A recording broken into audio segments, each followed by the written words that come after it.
আসসালামু আলাইকুম এভরিওয়ান, আশা করি সবাই ভালো আছেন। আমি আজকে আপনাদের তৈরি করে দেখাবো লাউ দিয়ে ছোট চিংড়ি মাছ দিয়ে একটি মজাদার রেসিপি। এই রেসিপিটা খুবই মজার, আপনারা ফুল ভিডিওটা দেখলেই বুঝতে পারবেন খুবই সহজে আমি এই রেসিপিটা রান্না করেছি আর খুবই মজা হয়েছে। তাই আপনারাও শুরু থেকে শেষ পর্যন্ত দেখবেন আর চ্যানেলটা সাবস্ক্রাইব করে পাশেই থাকবেন, তাহলেই শুরু করা যায়। এখানে আমি রান্না করার জন্য মূল উপকরণগুলো নিয়েছি। এখানে আমি লাউগুলোকে সুন্দরভাবে এই শেপে কেটে নিয়েছি, আপনারা যে কোনো শেপেই কাটতে পারেন। এখানে আমি ছোট চিংড়ি মাছগুলোকে সুন্দরভাবে বেছে এবং ধুয়ে নিয়েছি, আর এখানে একদম ছোট চিংড়ি মাছগুলোকে আমি ব্লেন্ড করে নিয়েছি।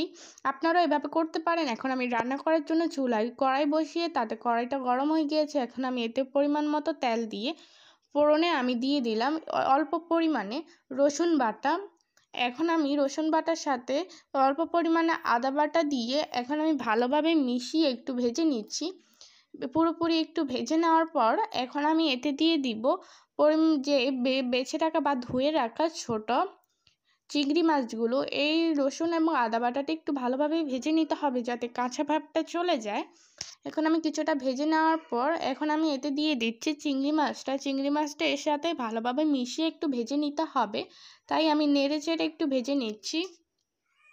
দেখুন আমি নেড়ে চেড়ে এভাবে ভেজে নিচ্ছি। জাস্ট আপনারা এই নিয়ম আমার একবার হলেও ভেজে রান্না করবেন।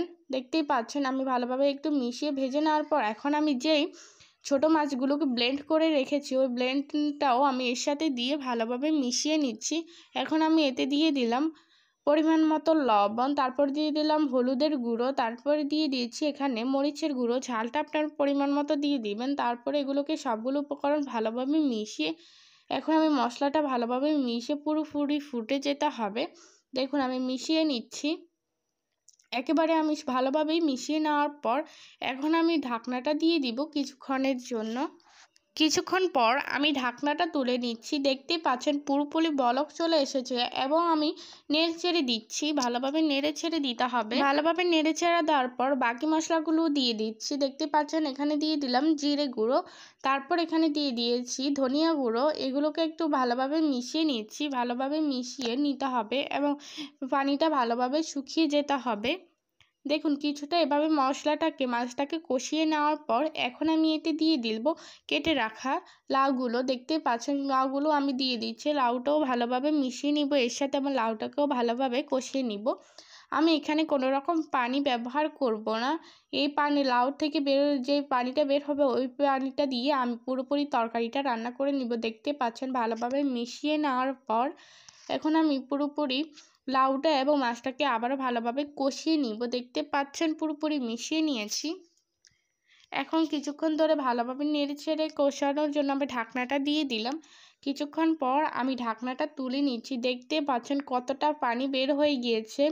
এভাবে পুরোপুরি লাউ থেকে পুরোপুরি পানিটা বের হয়ে যাবে। এখন আমি নেড়ে ছেড়ে দিচ্ছি। পুরোপুরি পানিটা বের হয়ে যাবে লাউ থেকে। পুরোপুরি নেড়ে ছেড়ে দিতে হবে যাতে পুরোপুরি বাকি পানিগুলো বের হয়ে যায় লাউ থেকে। দেখতে পাচ্ছেন আপনারা দেখতেই পাবেন যে পুরোপুরি পানিটা বের হয়ে গিয়েছে। এখন আমি কোনো রকমের পানি ব্যবহার করিনি। লাউ থেকে যে পানিটা বের হয়েছে ওই পানি দিয়ে আমি পুরোপুরি তরকারিটা রান্না করে পাওয়ার পর এখন আমি তুলে সাইডে রেখে এখন আমি চুলায় একটি কড়াই বসিয়ে দিলাম। এতে দিয়ে দিলাম পরিমাণ মতো সয়াবিন তেল।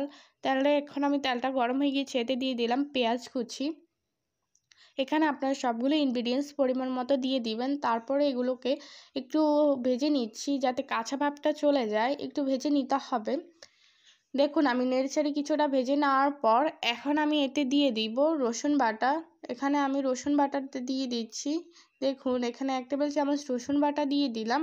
এখানে তারপর দিয়ে দিচ্ছি 1 টেবিল চামচ আদা বাটা। এগুলোকে একটু ভালোভাবে ভেজে নিতে হবে যাতে কাঁচা ভাবটা চলে যায় এবং ভালোভাবে ভাজা হয়, লালচে করেই ভেজে নিতে হবে। দেখুন কিছুটা ভালোভাবে ভেজে নেওয়ার পর এখন আমি দিয়ে দিচ্ছি এখানে কয়েকটা কাঁচামরিচ। এখানে আপনারা ঝাল অনুযায়ী দিয়ে দিবেন কাঁচামরিচটা। আমি এখানে কাঁচামরিচের পরিমাণটা একটু বেশি ব্যবহার করেছি। তারপরে দিয়ে দিলাম হলুদের গুঁড়ো। এখন আমি ভালোভাবে মিশিয়ে নিচ্ছি। এখানে আমি পুরোপুরি ফোড়নটা সুন্দরভাবে তৈরি করে নেওয়ার পর যেই লাউর তরকারিটা তৈরি করেছি ওই লাউর তরকারিটা এখন আমি এতে ঢেলে দিব।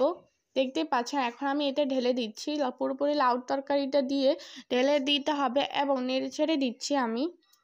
দেখুন পুরোপুরি তরকারিটা দেখতেই পাচ্ছেন। এভাবে আপনারা এই নিয়মে রান্না করে দেখবেন। এখন আমি নেড়ে ছেড়ে দিচ্ছি। দেখুন নেড়ে ছেড়ে দেওয়ার পর এখন আমি পানিটা শুকানোর জন্য কিছুক্ষণের জন্য ঢাকনাটা দিয়ে দিলাম। কিছুক্ষণ পর আমি ঢাকনাটা তুলে নিচ্ছি। দেখতেই পাচ্ছেন পুরোপুরি সুন্দরভাবে বলক চলে এসেছে। এখন আমি ভালোভাবে নেড়ে ছেড়ে দিব, আর চুলার আঁচটা আপনারা মিডিয়াম রাখবেন। দেখুন আপনারা যে পরিমাণ ঝোল রাখবেন ওই পরিমাণ রাখতে পারেন। এখানে এখন আমি উপর দিয়ে দিব ধনিয়া পাতা কুচি। এখানে আমি ধনিয়া পাতাটা দিয়েছি, আপনারা অবশ্যই দেওয়ার চেষ্টা করবেন, এতে তরকারির স্বাদটা আরও দ্বিগুণ হয়ে যায়। তো এই তরকারিটা জাস্ট একবার হলেও রান্না করে খাবেন, খুবই মজার। আর যারা খেয়েছেন তারা কমেন্ট বক্সে জানাবেন। এখন আমি নেড়ে চেড়ে আবারও কিছুক্ষণের জন্য ঢাকনাটা দিয়ে পুরোপুরি ঝোলটা শুকিয়ে নিব। কিছুক্ষণের জন্য আমি ঢাকনাটা দিয়ে দিচ্ছি। কিছুক্ষণ পর আমি ঢাকনাটা তুলে নিব। পুরোপুরি ঝোলটা শুকিয়ে গেলে দেখতেই পাচ্ছেন কিছুক্ষণ পর ঢাকনাটা তুলে নিয়েছি, দেখতে পাচ্ছেন। এখন আমি নেড়ে ছেড়ে দিব। দেখুন আমি নেড়ে ছেড়ে দিচ্ছি, আর চুলার আঁচটা মিডিয়াম রাখার পর এখন আমি তরকারিটা হয়ে গিয়েছে। এখন আমি তুলে নিব এবং কিছুটা ঠান্ডা করে নেওয়ার পর আমি পরিবেশন করব। দেখতে পাচ্ছেন কতটা সুন্দর লাগছে। এখন আমি পরিবেশন করব। দেখুন তরকারিটা দেখতেই পাচ্ছেন কতটা সুন্দর লাগছে, খেতে খুবই মাশাআল্লাহ খুবই ভালো হয়েছে। যদি রেসিপিটা ভালো লাগে অবশ্যই চ্যানেলটা সাবস্ক্রাইব করবেন, পাশে থাকা বেল আইকনটি ক্লিক করে রাখবেন যাতে আমি ভিডিও ছাড়ার সাথে সাথেই আপনার কাছে পৌঁছে যায়। আর নিত্য নতুন রেসিপি পেতে আমার ভিডিওটা লাইক করবেন, চ্যানেলটি সাবস্ক্রাইব করবেন, আর কমেন্ট বক্সে জানাবেন এই রেসিপিটা কেমন লেগেছে। ভালো থাকবেন, সুস্থ থাকবেন, আল্লাহ হাফেজ।